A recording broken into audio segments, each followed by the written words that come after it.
रविवार व्रत की पौराणिक कथा के अनुसार प्राचीन काल में एक बुढ़िया रहते थे।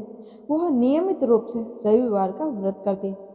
रविवार के दिन सूर्योदय से पहले उठकर बुढ़िया स्नान आदि से निवृत्त होकर आंगन को गोबर से लीपकर स्वच्छ करती। उसके बाद सूर्य भगवान की पूजा करते हुए रविवार व्रत कथा सुनकर सूर्य भगवान को भोग लगाकर दिन में एक समय भोजन करती। सूर्य भगवान की अनुकंपा से बुढ़िया को किसी प्रकार की कोई चिंता एवं कष्ट नहीं था। धीरे धीरे उसका घर धन धान्य से भर रहा था। उस बुढ़िया को सुखी होते देख उसकी पड़ोसन उससे जलने लगी। बुढ़िया ने कोई गाय नहीं पाल रखी थी, अतः वह अपनी पड़ोसन के आंगन में बंधी गाय का गोबर लाती थी। पड़ोसन ने कुछ सोचकर अपनी गाय को घर के भीतर बांध लिया। रविवार को गोबर न मिलने से बुढ़िया अपना आंगन नहीं लीप सकी। आंगन न लीप पाने के कारण उस बुढ़िया ने सूर्य भगवान को भोग नहीं लगाया और उस दिन स्वयं भी भोजन नहीं किया। सूर्यास्त होने पर बुढ़िया भूखी प्यासी सो गई।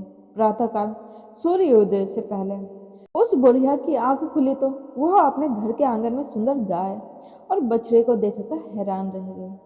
गाय को आंगन में बांधकर उसने जल्दी से उसे चारा लाकर खिलाया। पड़ोसन ने उस बुढ़िया के आंगन में बंधी सुंदर गाय और बछड़े को देखा तो वह उससे और अधिक जलने लगी। तभी गाय ने सोने का गोबर किया। गोबर को देखते ही पड़ोसन की आंखें फट गई। पड़ोसन ने उस बुढ़िया को आसपास ना पाकर तुरंत उस गोबर को उठाया और अपने घर ले गई तथा अपनी गाय का गोबर वहां रखा। सोने के गोबर से पड़ोसन कुछ ही दिनों में धनवान हो गई।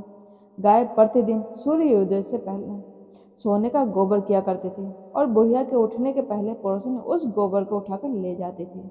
बहुत दिनों तक बुढ़िया को सोने के गोबर के बारे में कुछ पता नहीं चला।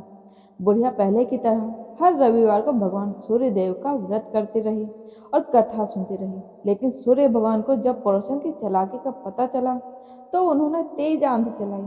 आंधी का प्रकोप देखकर बुढ़िया ने गाय को घर के भीतर बांध दिया। सुबह उठकर बुढ़िया ने सोने का गोबर देखा। उसे बहुत आश्चर्य हुआ। उस दिन के बाद बुढ़िया गाय को घर के भीतर बांधने लगी। सोने के गोबर से बुढ़िया कुछ ही दिनों में बहुत धनी हो गई। उस बुढ़िया के धनी होने से पड़ोसन बुरी तरह जल भुनकर राख हो गई और उसने अपने पति को समझा बुझाकर उसे नगर के राजा के पास भेज दिया। सुंदर गाय को देखकर राजा बहुत खुश हुआ। सुबह जब राजा ने सोने का गोबर देखा तो उसके आश्चर्य का ठिकाना ना रहा। उधर सूर्य भगवान को भूखी प्यासे बुढ़िया को इस तरह प्रार्थना करते देख उस पर बहुत करुणा आई। उसी रात सूर्य भगवान ने राजा को स्वप्न में कहा, राजन, बुढ़िया की गाय व बछड़ा तुरंत लौटा दो, नहीं तो तुम पर विपत्तियों का पहाड़ टूट पड़ेगा, तुम्हारा महल नष्ट हो जाएगा। सूर्य भगवान के स्वप्न से बुरी तरह भयभीत राजा ने प्रातः उठते ही गाय व बछड़ा बुढ़िया को लौटा दिया। राजा ने बहुत सा धन देकर बुढ़िया से अपनी गलती के लिए क्षमा मांगी। राजा ने पड़ोसन और उसके पति को उनकी इस अपराध के लिए दंड दिया।